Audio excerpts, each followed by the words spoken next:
নাটক করে না দেখলি তুমি অনেক সরি হ্যাঁ ওই আমার কারণে তোমাকে আজকে এভাবে বের করে দিয়েছে হাই ঠিক আছে। হাই বিরেন আমার শুভ অভ্যাস আছে। এটা দিলে যাচ্ছে না ছবিটা রাখো তুমি আমাকে বাঁচিয়ে দিয়েছো এই জন্য অনেক থ্যাংক ইউ হ্যাঁ এগুলা ভাল লাগা নাই আমি আসলে বুঝতে পারিনি তুমি তো ডান্সের না হুম, এখানে কি করতেছো আমি জুনিয়র আর্টিস্ট।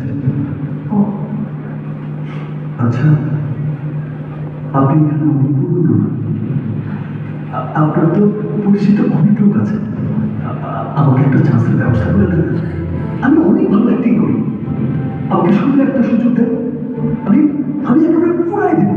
পুরাই দিব বুঝতে পারছি বাট হয়েছে কি আমি নিজেও এখানে একজন অ্যাসিস্ট্যান্ট কস্টিউম ডিজাইনার মানে এত পরিচয় নাই বউলই বহুত বড় দা বউলই ও কিন্তু আমার জন্য আজকে তুমি এত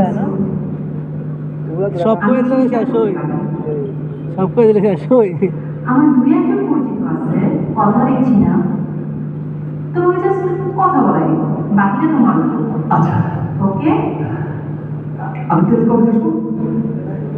মঙ্গলবার আসো সকালে মঙ্গলবার সকালে?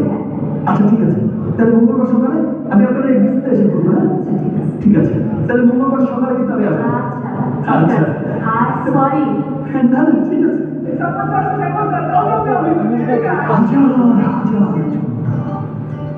এর মাঝে এন্ট্রি দিল বস সালমান শাহ। বস গাড়ি থেকে নামলো, তারপর আমি হাত পালাই দিলাম বসের দিকে।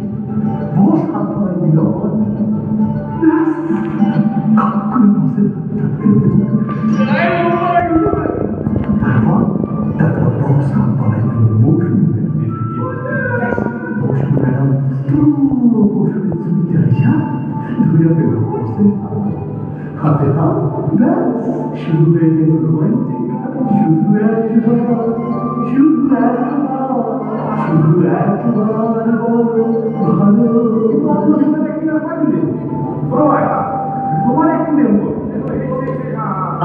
ফয়সাল, আমার অ্যাক্টিং তুই এখানে দেখবে, আমার অ্যাক্টিং দেখবে বড় পর্দা সিনেমা।